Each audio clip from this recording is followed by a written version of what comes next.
go again. It's those galleries. Today we have Universal Yum. So let's see what we got in here today.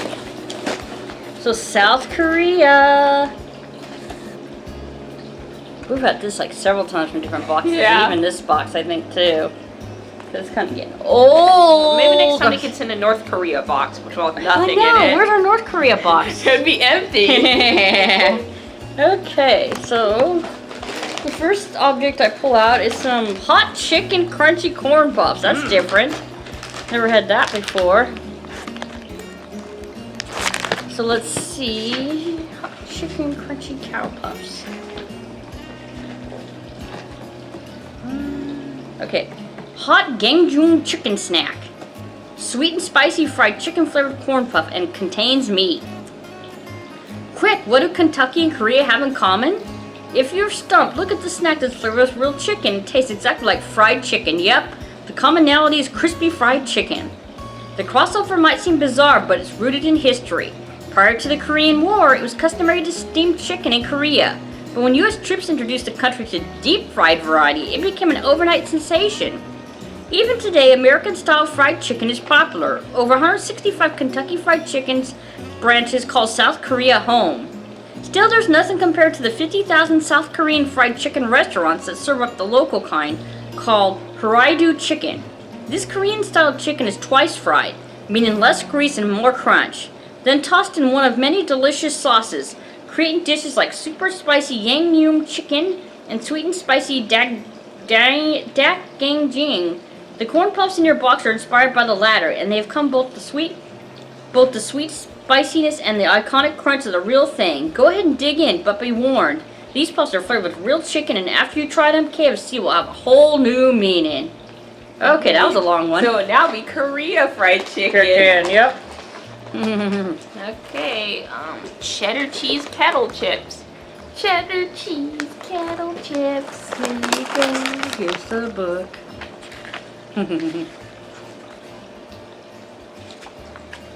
Cheddar cheese kettle chips.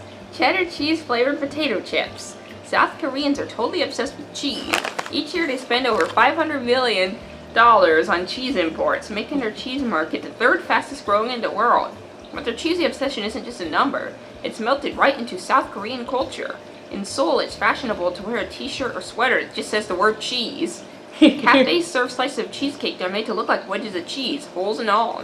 And while South Koreans enjoy a slice of cheesy pizza just as much as Italians, theirs can feature snails, figs, sweet potato, and calamari, sometimes all together. Ooh. To top it all off, there's a popular cheese theme park where you can go on cheese-inspired rides and make your own cheese on site. That might be fun. We have to give you a taste of South Korea's obsession, and that's where these cheddar cheese chips come in. Once you taste them, we think you'll be just as obsessed, so feel free to do as the Koreans do. Crunch them, share them, and take photos with them. Just don't say cheese if you post for a photo. In Korea, they say kimchi. Oh, no. Because they're so obsessed with cheese. Yeah, jeez. Okay, next thing I got is Choco Corn Puffs. So that's what these look like. They're puffy, corny things, maybe like Cocoa Puffs. Cosmos Coco Corn, chocolate and coconut flavored corn puffs. No matter how much you love chocolate or don't, we guarantee that you've never tasted it quite like this. This light, airy puff is infused with chocolate and coconut inside and out, resulting in a totally unique product unlike any other chocolate on earth. As a country, South Korea has been only making chocolate for 60 years. And rather than taking inspiration from other countries, they've made the practice entirely their own. Chocolate was first introduced during the Korean War when American soldiers passed out their rations of Hershey chocolate to Korean children. From that small taste, an entire industry was born in South Korea. After the war, chocolate companies began popping up across the country, but they headed in a totally different direction than American chocolate companies. They focused on using chocolate in recipes rather than standalone bars, and their efforts had yielded some incredibly tasty results. This is just an example of their innovations, and while we tried many when putting together this box, the chocolatey coconutty snack was our absolute favorite. Okay. Alright, sweet and spicy wheat snack. So hot! Oh no. Hot snacks.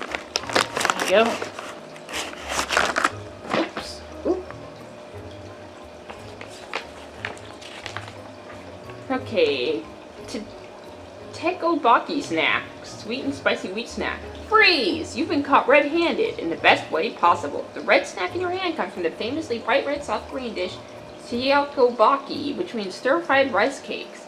It might not sound appetizing based on that name, but during the Joseon Dynasty, 1392 to 1897, this dish was so special it was called Gangjeong Chicken Palace Baki, and only served to royals. While the noodle-like rice cakes were brown and plainly flavored back then, these were very bland royals. The dish eventually made its way to the masses. By the time it became widespread in the 1950s, a chili pepper paste called Gochujang had been added to spice up the warm rice cakes both in color and in flavor. Since then, it's sold like hot rice cakes. Before you try the snackified version of the dish, remember two things.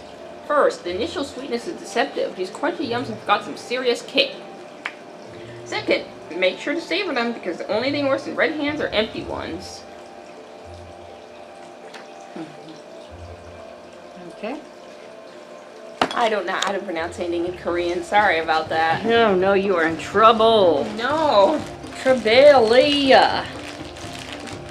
Okay.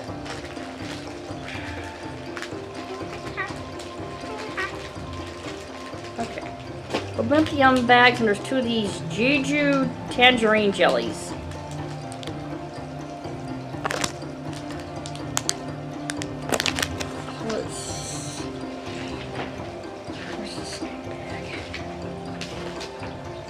Jeju tangerine jelly, tangerine flavored gummy. This is no ordinary tangerine. The bright tangy orange hails from the South Korean island of Jeju, famous for its warm weather, gorgeous greenery, and vibrant blue waters. Unfortunately, we can't bring you directly to this paradise, but we can bring you a taste of it with the world-renowned Jeju tangerine, locally called Gangjeong.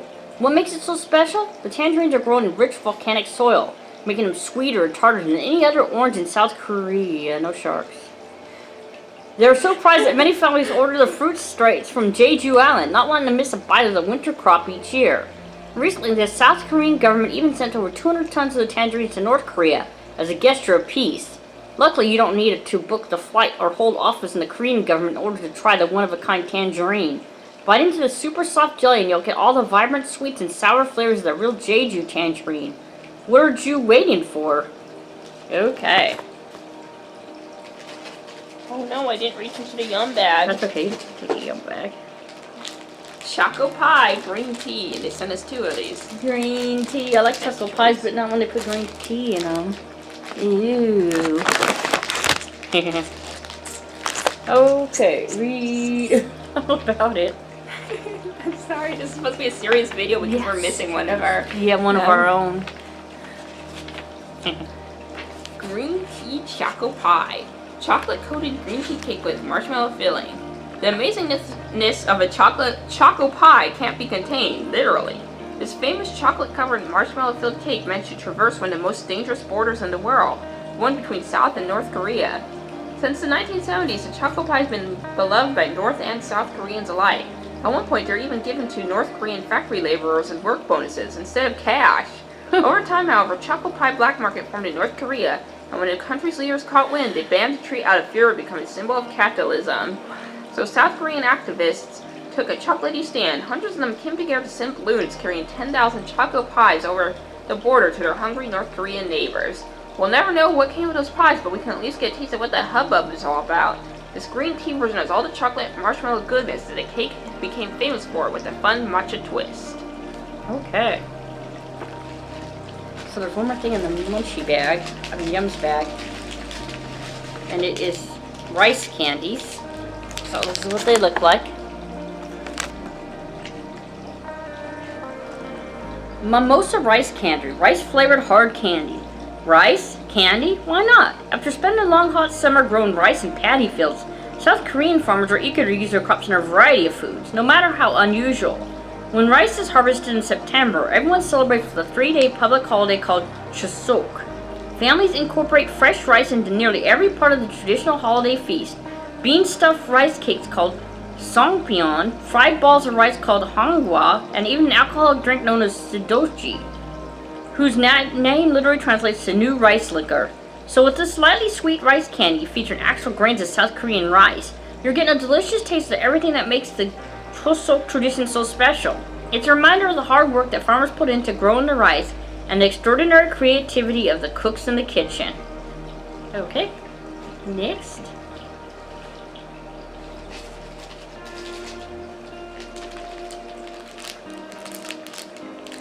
Okay, crown something. Okay, something's.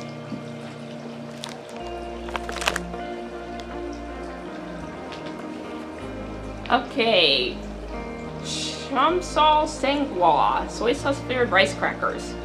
You're about to get a taste of South Korean's rich history, and when we say rich, we mean it. Back in 1500 BC, rice was used as a currency in South Korea. But don't think pennies, think $100 bills. Rice was considered such a luxury food that was too valuable for the common people to eat, even the farmers that grew it. For centuries, you could determine a person's social status just by looking at how much rice they had stowed away. Knowing this, we can't help but think if these savory rice crackers were around back then, they'd be worth some serious cash. Rice is much more affordable today, so you unfortunately can't buy a portion with these crackers. However, they will bring you a different kind of richness, rich flavor. Every crispy bite bursts with addictive soy saucy scrumptiousness. We actually think it's a good thing that these crackers aren't worth a ton of money, because we'd feel bad about eating $1 bazillion a minute. Okay. Next we have Victory Pie. So we got two of these Victory Pie things. Okay. Crown Blueberry Vic Pie. With a name short for victory, the cookie will make you a champion. Okay, fine. We can't exactly promise that. And to be quite honest, the real victory isn't in the name of this crumbly chocolate-covered cookie anyway. It's in the yummy blueberry jam. This little blue fruit has a totally triumphant success story in South Korea. A decade ago, hardly any South Koreans ate blueberries, but when the international media dubbed them a superfood, demand in the country exploded. The market for frozen blueberries increased 20-fold in just 5 years, and fresh ones began to be imported all the way from Chile and Oregon. Today, South Korean farmers grow their own. There are now 7 varieties unique to the country. With all this blueberry buzz, the cookie manufacturer Crown capitalized on the trend by making the delicious blueberry jam-filled Vic Pie. So while we can't guarantee that the fruity, chocolate-coated cookie will bring you a personal victory, we can guarantee you'll get a sweet taste of triumph, the blueberries. Okay? Choco Han, Choco Hazelnut. Okay, thank you for hazelnut stuff. Choco Han, chocolate and hazelnut cream flavored wafer. If you were with us the last time we went to South Korea, you might remember this hazelnut cream filled wafer. It was voted one of the favorites in the box. It's easy to see why, as it's crispy, creamy, and totally dreamy. It's so close to perfect that we took on the impossible challenge to find something even just a little wrong with it. At first we thought maybe there was too much vanilla wafer and not enough chocolatey hazel cream, but we gave it another taste and boy were we wrong. There's just enough of the crunchy wafer to house the ooey gooey goodness on the inside. So then we thought, is there something off about the nutty chocolate flavor? Filling? Nope. Another bite proved that it's perfectly soft and sweet. In the end, we just sat back and enjoyed these deliciously crunchy, creamy wafers. It was only when we ate the last bite that we realized their one flaw. Not enough of them. Okay, so the next thing I pull out is Couche d'os. Oops. Okay. Yeah, see, there's the title.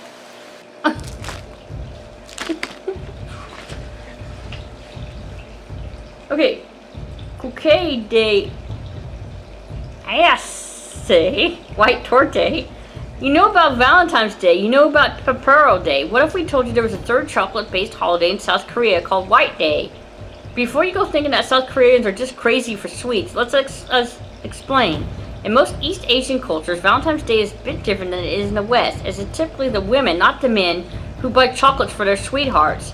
But in 1978, Japanese women decided that they deserved a little chocolatey love too, and created a holiday for men to get them sweets. That holiday is White Day, and it's celebrated on March 14th in countries like Japan, China, Taiwan, Vietnam, and of course, South Korea. All day, South Korean women are showered with white cookie candies and chocolates. Since you probably want to wear a White Day this past March, we thought you'd celebrate it now with this special White Torte. Filled with a decadent white mascarpone cream filling, This treat is so delicious, you're going to have to break tradition and let both the girls and guys enjoy it. Okay. Alright, sweet and sour chewy strawberry. Little chewy candies.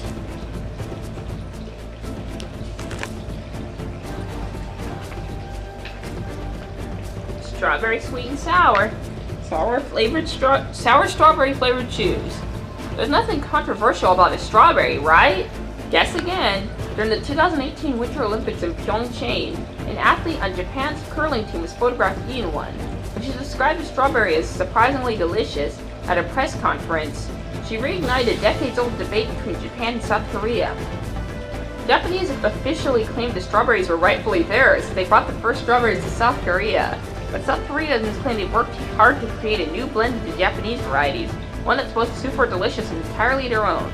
Either way, South Korea now rivals Japan in the strawberry market. And if the incident is any indication, the competition is fierce, maybe even fiercer than the Olympics. Want to know what else is fierce?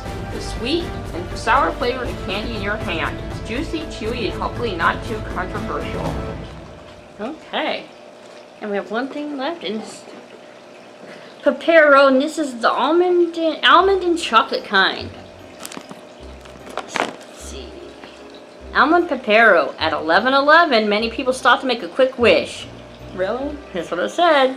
But in South Korea, the numbers signify something a little different. Pepero Day. Every November 11th, South Korea celebrates the holiday by giving loved ones these crunchy chocolate-coated sticks.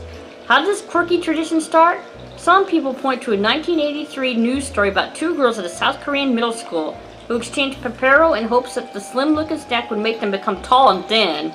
Others think the holiday was born because of a stick of Pepero resembles the number 1, hence 1111. And some think it's a combination of the two. Whatever the origin, Pepero Day has exploded in South Korea. It's so popular that the holiday accounts for 50% of the annual sales of Pepero. Go ahead and share the almond-coated biscuit sticks with your own loved ones, or gobble them up all by yourself. Whatever you choose, the next 11:11 rolls around you, you'll definitely be wishing for more. Okay, so Adrian's going to read the clue and then we can try something. Clue to next month's box. We're off to a country where magic is real, where the fiestas are lively and the coffee's ideal. There will be tropical candies and bacon for your hungry mouth, so you better grab sunblock because we're headed south. So what is that? Mexico? I don't know. Okay. Is Mexico known for bacon?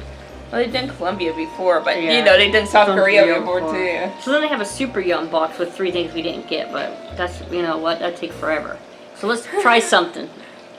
Nobody has time to just sit here and Talk about every single snack.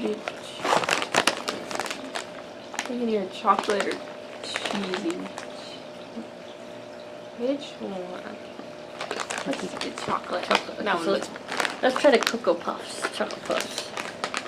And I tried to. Nope, the shark doesn't come with this video. Oh. He do. Okay, this is what they look like. Okay. Oh my gosh, they're kind of dissolve. you should know. I mean, I Okay. thought so. They taste like Cocoa Puffs, but they dissolve in your mouth fast. I mean, they do look like the kind of thing that would do that. Yes, they're pretty good. Okay. So if you like this video and you like videos without Carissa, you like this video, please give us a thumbs up. And if you have not already, please subscribe for more of us. Especially if you think the shark should get some food. Bye-bye.